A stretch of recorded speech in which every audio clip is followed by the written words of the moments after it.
Είναι η ertopen.com στο σελίδα μας, Παναγιώτης Ζέκιος στον ήχο, Εύα Μαυρογέννη στο μικρόφωνο.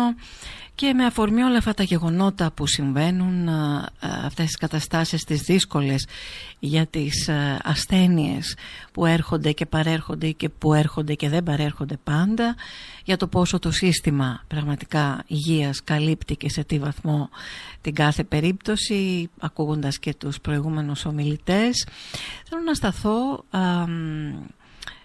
σε ένα θέμα που απασχολεί πολλούς ανθρώπους. Μπορεί να αφορά γιατρούς οι οποίοι ασχολούνται με τη σπονδυλική στήλη και ό,τι αυτό συνεπάγεται, αλλά στην πραγματικότητα ό,τι αφορά μια ειδικότητα ιατρική ενδιαφέρει και αφορά όλους μας. Έτσι λοιπόν έγινε ένα συνέδριο της Ελληνικής Εταιρείας Σπονδυλικής Στήλης εφέτος, πριν λίγες μέρες.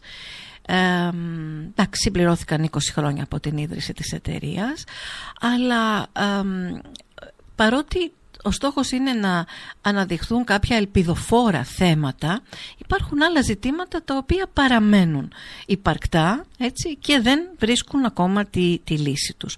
Βέβαια μας ενδιαφέρει να ξέρουμε σε κάθε περίπτωση που να απευθυνθούμε, ποιες νέες εξελίξεις υπάρχουν. Για τον κάθε άνθρωπο υπάρχει μια τελείως διαφορετική αντιμετώπιση και εδώ θέλουμε τον κατάλληλα εκπαιδευμένο γιατρό. Οπότε εδώ ερχόμαστε να συζητήσουμε και για τις δυσκολίες και τις ανησυχίες που αντιμετωπίζουν οι ίδιοι γιατροί, αλλά και εμείς ως ασθενείς, οι δικοί μας άνθρωποι, αν θέλετε, που χρειάζονται είτε χειρουργείο, είτε φαρμακευτική αντιμετώπιση, είτε ψυχολογική υποστήριξη, είτε άλλες λύσεις. Γι' αυτό ο κάθε άνθρωπος είναι τόσο διαφορετικός. Θα ήθελα να καλησπερίσω εδώ στην ertopen τον κύριο Παναγιώτη Ζουμπούλη, ο οποίος είναι επίκουρος καθηγητής ορθοπαιδικής, χειρουργός της σπονδυλικής στήλης στο Metropolitan και πρόεδρος Ελληνικής Εταιρείας Σπονδυλικής Στήλης, που σημαίνει ότι νομίζω τα γνωρίζει πολύ καλά και τα παλεύει και όλα στα θέματα. Κύριε Ζουμπούλη, ευχαριστώ που είστε κοντά μας στην ertopen.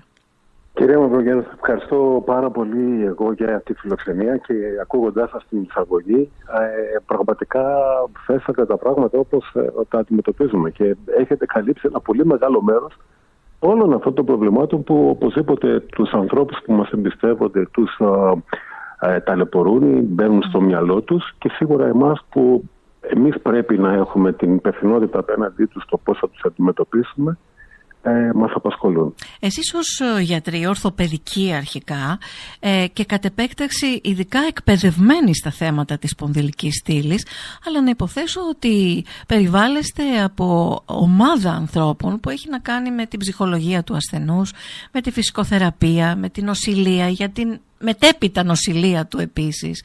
Άρα είναι πολύπλευρα τα θέματα, έτσι. Έχετε απόλυτο δίκιο. Δεν είμαστε μόνο ορθοπαιδικοί, είμαστε και στην νευροχειρουργία και πλέον είναι και ένα κομμάτι το οποίο έχει σημασία να δώσουμε προσοχή μεγάλη, ότι το αντικείμενό μας, το οποίο όπως πολύ σωστά σημειώσατε, η σπονδυλική στήλη, παρεμβαίνει πλέον στη ζωή μας και το αναγνωρίζουν όλοι όσοι μας ακούν, αλλά και εμείς ίδια, την οικογένειά μας, από φίλους, πρόσωπα δικά μας. Παρεμβαίνει σίγουρα σε μεγάλο βαθμό τόσο στην καθημερινότητα, στη λειτουργικότητά μας, σε αυτό που εμείς έχουμε ορίσει ως ποιότητα ζωής. Παράλληλα, αλληλεπιδρά με άλλα πιθανά προβλήματα υγείας που έχουμε. Οπότε είναι ένα κομμάτι το οποίο σίγουρα είναι πολύπλευρο, είναι πολυσύνθετο και ασχολούνται και οι ιατροί, αλλά και βοηθητικό προσωπικό και φυσικοθεραπευτές και ψυχολόγοι, και εμείς πρέπει να έχουμε γνώσεις ψυχολογικές στο πώς θα μπορέσουμε από όλες τις μεριές πρώτα απ' όλα να ακούσουμε, να συμβουλέψουμε, να βοηθήσουμε τους ανθρώπους που έρχονται και ζητούν τη γνώμη μας. Ναι, γιατί φαντάζομαι ότι οι παθήσεις σπονδυλικής στήλης, όπως είπατε, βασίζονται σε μια συνεργασία συναφών ιατρικών ειδικοτήτων, όπως είπατε. Όμως εμείς το πρώτο βήμα, όταν υπάρξει ένας τραυματισμός ή ένα πρόβλημα ογκολογικό ή κάτι άλλο στη σπονδυλική στήλη, πού απευθυνόμαστε και κατά πόσο εκπαιδευμένος πρέπει να είναι ο ορθοπαιδικός νευροχειρουργός? Είναι ακριβώς το μεγάλο ερώτημα των ημερών. Δηλαδή και στις υπόλοιπες ευρωπαϊκές χώρες, αλλά και στη χώρα μας, και αυτή είναι μια κοινή προσπάθεια που προσπαθούμε να την φέρουμε λίγο στο προσκήνιο. Ακριβώς επειδή είναι ένα τόσο σύνθετο και ιδιαίτερο αντικείμενο, που πρέπει κανείς να έχει μια πολύπλευρη άποψη και άλλων ιατρικών ειδικοτήτων αλλά και άλλων δεξιοτήτων, να αποκτά τη βαρύτητα του σιγά σιγά να αναπτύσσεται και μια ξεχωριστή υποειδίκευση, ακόμα και ξεχωριστή ιατρική ειδικότητα. Αυτονόητο το βρίσκω. Εδώ στην Ελλάδα δεν υπάρχει. Γίνεται προσπάθεια, επιστημονικοί φορείς προσπαθούμε να το φέρουμε ακριβώς στο προσκήνιο, αλλά χρειάζονται και αρκετά διοικητικά μέτρα για όλο αυτό. Γιατί δεν είναι κάτι που πρέπει κανείς μόνο να ονοματίσει. Οπωσδήποτε προϋποθέτει το να υπάρχει πολύ σωστή εκπαίδευση, πολύ σωστή αξιολόγηση, πολύ σωστός έλεγχος των πράξεων, παρακολούθησή τους και στη συνέχεια, εφόσον τα πράγματα είναι έτσι προς την καλή μεριά και έχουν προσφορά και στον άρρωστο και στο κοινωνικό σύνολο, τότε πράγματι να παγιωθεί στην αντίληψη του κόσμου και των εμάς των γιατρών ότι αυτό είναι ένα καινούριο, ξεχωριστό, ιδιαίτερο αντικείμενο. Που ξέρετε, βέβαια, στην πραγματικότητα όλοι μεταξύ μας όταν μιλάμε γνωρίζουμε ότι είναι κάτι το σύνθετο, δύσκολο. Μας φέρνει ένα πρόσθετο άγχος. Ένα πρόβλημα στη σπονδυλική μας είναι κάτι το οποίο από μόνο του έχει βαρύτητα. Άρα ακριβώς αυτή τη βαρύτητα προσπαθούμε να αναδείξουμε ότι πλέον αντιμετωπίζεται ή οφείλουμε να αντιμετωπίσουμε σε ένα πιο ιδιαίτερο θεσμοθετημένο πλαίσιο, και ακριβώς να ανταποκρίνεται στο ότι είναι καλύτερο για τον άρρωστο. Συνήθως αυτές οι παθήσεις, πείτε μου, είναι κατάγματα?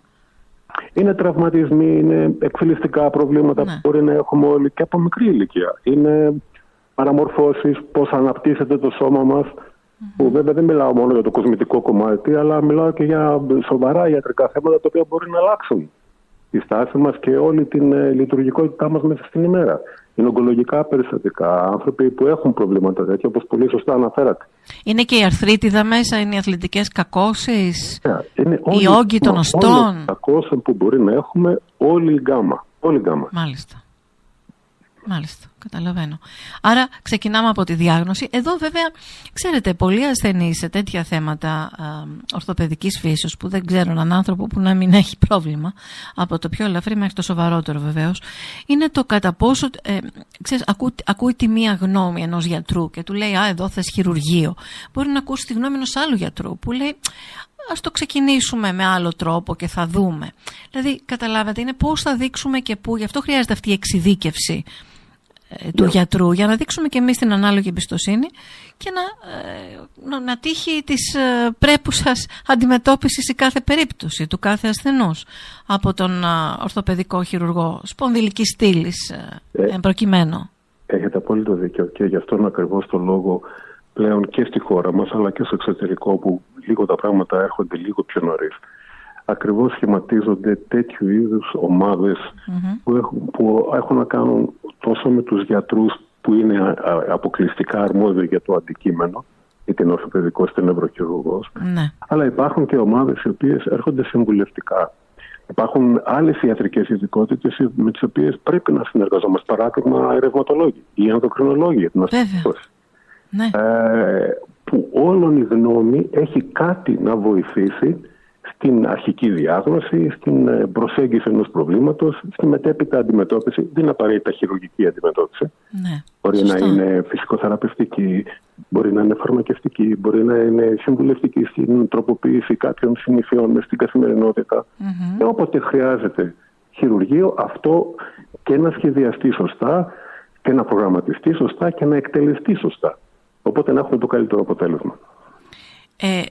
Επομένως, πάνω σε αυτό υπάρχει στη σύγχρονη χειρουργική αντιμετώπιση παθήσεων της σπονδυλικής στήλης, υπάρχουν νεότερες θεραπείες που να ανακουφίσουν από τον πόνο, γιατί αυτός φαντάζομαι είναι ένας από τους στόχους, αλλά και να βελτιώνουν τη λειτουργικότητα.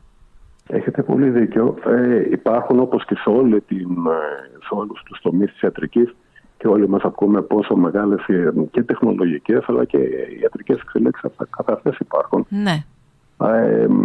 Ο γενικός ο γνώμονας όλων είναι πρώτον αυτές οι όποιες παρεμβάσεις εμείς έχουμε να είναι κατά το δυνατόν τεκμηριωμένες και σωστά εφαρμοσμένες, όπως το είπατε στην αρχή, για τον κάθε διαφορετικό άνθρωπο. Δηλαδή η εξατομικευμένη αντιμετώπιση πλέον αρχίσει να γίνεται κανόνας.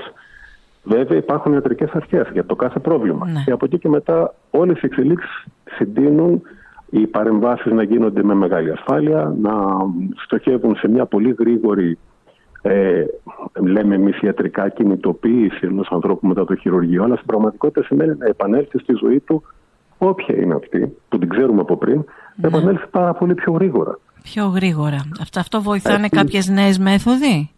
Νέες μέθοδοι που μπορεί να είναι, ακούμε όλοι, ξέρετε, το ρομποτική, η τεχνολογία της τεχνητής νοημοσύνης.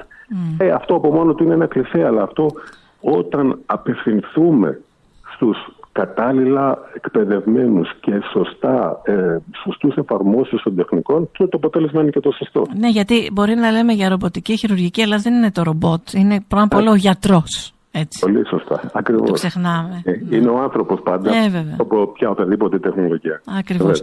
Υπάρχει και ελάχιστη επεμβατική χειρουργική της σπονδυλικής στήλης?